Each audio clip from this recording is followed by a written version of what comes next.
Hello అండి, అందరికీ నమస్తే. Welcome back to our channel cook with Telugu వెలుగు. ఈరోజు ఒక మంచి రైనీ డే అండి. మార్నింగ్ నుంచి వర్షం పడుతూనే ఉంది.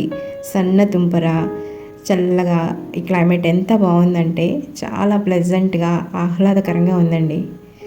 ఇలాంటి వాతావరణం ఉన్నప్పుడు మనకేమనిపిస్తూ ఉంటుంది? ఏదైనా వేడివేడిగా అన్నంలో పుల్లగా, కారంగా, స్పైసీగా ఏదైనా తినాలనిపిస్తుంటుంది. సో నాకు కూడా అలాగే అనిపించిందండి. అందుకే నేను ఈజీగా ఏదైపోతుందా అని చూసి పచ్చిపులుసు చేయాలని డిసైడ్ అయ్యాను. సో దాన్నే మీకు కూడా షేర్ చేస్తున్నాను. సో దీనికి కావాల్సిన మెయిన్ ఇంగ్రీడియంట్స్ నాలుగు ఉన్నాయండి. అవేంటంటే ఎండుమిర్చి, చింతపండు, ఉప్పు, 2 ఆనియన్స్. ఈ 4 ఉంటే చాలు, మనము కమ్మటి పచ్చిపులుసు తయారు చేసేసుకోవచ్చు. ఇప్పుడు ఒక ప్యాన్ పెట్టుకొని మనం ముందుగా తీసి పెట్టుకున్న ఎండుమిర్చీలు తొడిమలన్నీ ఒలుచుకొని ప్యాన్లో వేసుకొని దోరగా వేయించుకోవాలి. ఈ వేయించుకునేటప్పుడు మనం దీనిలో నూనె వేయకూడదు. నూనె వేయకుండానే ఎండుమిర్చిని బాగా వేయించుకోవాలి. ఇంతకు ముందు రోజుల్లో అయితే మన పెద్దవాళ్ళు, అమ్మమ్మలు, నానమ్మలు ఈ ఎండుమిర్చిని పొయ్యిలో కాల్చేవాళ్ళు. అంటే అప్పట్లో పొయ్యిలు, కుంపట్లు అవైలబిలిటీలో ఉండేవి కాబట్టి వాళ్ళు ఈ ఎండుమిరపకాయలని పొయ్యిలో వేసి కాల్చేవాళ్ళు. సో ఆ విధంగా పచ్చిపులుసు చేసేవాళ్ళు. ఇప్పుడు మనకు అవన్నీ అవైలబిలిటీలో లేవు కాబట్టి మనం ఈ విధంగా ప్యాన్లోనో మూకుల్లోనో వేయించుకొని కూడా పచ్చిపులుసు చేసుకొని హ్యాపీగా ఎంజాయ్ చేయొచ్చు. కొన్ని మిరపకాయలు ఘాటు ఎక్కువ ఉంటాయి కదండి. మీరు అలాంటివి తీసుకున్నప్పుడు చింతపండు, కొంచెం ఉప్పు ఎక్స్ట్రాగా యాడ్ చేసుకోవాలి. అప్పుడు కారము, ఉప్పు, చింతపండు పులుపు అన్నీ సమపాళ్ళల్లో కలిసి పచ్చిపులుసు టేస్టీగా ఉంటుంది. సో ఈ విధంగా ఎండుమిరపకాయలన్నీ బాగా వేయించుకోవాలండి. ఏమైనా ఇంతకుముందు కాలంలో మన పెద్దవాళ్ళు చేసేదానికి ఈ విధంగా మనం చేసేదానికి కొద్దో గొప్ప టేస్ట్లో తేడా అయితే మనకి తెలుస్తుంది. అంతే కదండి. మిరపకాయలు అయితే చక్కగా వేగిపోయాయండి. ఇప్పుడు స్టవ్ ఆఫ్ చేసుకొని వీటిని కొంచెం చల్లారనివ్వాలి. చల్లారనిచ్చి ఒక చిన్న మిక్సీ గిన్నె తీసుకొని దాంట్లో వేసుకొని దీన్ని పల్స్ ఇస్తూ 2-3 సార్లు మాత్రమే గ్రైండ్ చేసుకోవాలి. దీన్ని మెత్తగా కారం పొడిలాగా చేసేసామంటే పచ్చిపులుసు టేస్ట్ ఉండదండి, బాగుండదు. కాబట్టి ఈ విధంగా ఎండుమిరపకాయలు పొలుకులుగా ఈ విధంగా తొక్కుగా ఉండే విధంగానే మిక్సీ పెట్టుకోవాలి. ఇప్పుడు ఒక బౌల్ తీసుకొని దాంట్లో మిక్సీ పట్టుకున్న ఎండుమిర్చి పౌడర్ అంతా దాంట్లో వేసుకోవాలి. ఇంతకు ముందు రోజుల్లో అయితే ఎండుమిర్చిని చేత్తోనే నలిపేసేవాళ్ళండి.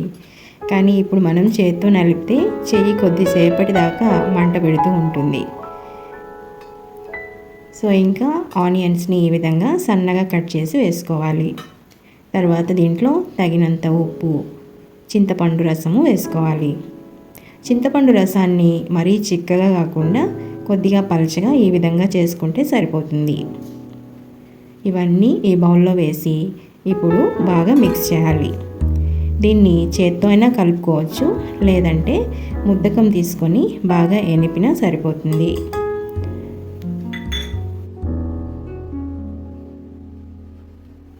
ముద్దకంతో ఈ విధంగా చేయడాన్ని మేము ఎన్నప్పడం అంటామండి. మరి మీరేమంటారో నాకు తప్పకుండా కమెంట్ చేయండి. ఈ విధంగా మెత్తగా ఒక 2-3 నిమిషాల పాటు ఎనిపితే పచ్చిపులుసు కమ్మగా రెడీ అయిపోతుంది. ఇలా చేయలేని వాళ్ళు మిక్సీలో కూడా వేసుకోవచ్చు. కాకపోతే ఎక్కువ మెత్తగా చేసేయకుండా ఒక 2-3 పల్సులు ఇస్తూ మిక్సీ పెట్టుకున్న పచ్చిపులుసు కమ్మగా రెడీ అయిపోతుంది. కాన్సెప్ట్ ఏంటంటే పచ్చిపులుసు మరీ మెత్తగా పచ్చడి టైప్లో కాకుండా ఒక తొక్కుగా ఇలా చేసుకుంటే కమ్మగా టేస్టీగా ఉంటుంది. చూసారు కదా, ఈ 4 ఇంగ్రీడియంట్స్తో కమ్మటి పచ్చిపులుసు రెడీ అయిపోయింది. కన్సిస్టెన్సీ కూడా ఈ విధంగా ఉంటే సరిపోతుంది. మరి పలచగాను మరి చిక్కగాను లేకుండా అన్నంలో కలుపుకోవడానికి బాగుంటుంది. No oil no cooking food అండి. చాలా ఈజీగా, టేస్టీగా, చాలా త్వరగా అయిపోయే వంటకం ఇది. నోటికి ఏది సగించడం లేదు, రుచి తెలియడం లేదు అన్నప్పుడు కమ్మగా ఉండే ఈ పచ్చిపులుసు చేసుకొని తిన్నామంటే జిహ్వకి మళ్ళీ రుచి చేరుతుంది. ఇది నిజమండి. మీరు కావాలంటే ఒకసారి ట్రై చేయండి. పుల్ల పుల్లగా కారకారంగా ఉండే పచ్చిపులుసు రెడీ అయిపోయిందండి. వేడి వేడి అన్నంలో ఈ పచ్చిపులుసు వేసుకొని కలుపుకొని తింటే చాలా బాగుంటుంది. దీనికి సైడ్ డిష్గా ఎగ్ ఆమ్లెట్ కానీ, వడియాలు, అప్పడాలు కానీ నంచుకుంటూ తింటే ఇంకా ఆ కాంబినేషన్ చాలా చాలా బాగుంటుంది. ఎక్సలెంట్గా ఉంటుంది. సో మీరు కూడా ఒకసారి ఈ రెసిపీని ట్రై చేయండి. మీకు ఎలా వచ్చిందో నాకు తప్పకుండా కమెంట్ చేయండి. సో ఈ రెసిపీ కనుక మీకు నచ్చినట్లయితే లైక్ చేయండి, వీడియోని మీ ఫ్రెండ్స్తో, రిలేటివ్స్తో షేర్ చేయండి, సబ్స్క్రైబ్ చేయడం మాత్రం మర్చిపోకండి. ఇదండి ఈరోజు వీడియో. మరొక మంచి వీడియోతో, ఇంకొక వీడియోతో మిమ్మల్ని కలుస్తాను. So until then take care, bye bye. Thank you, thanks for watching.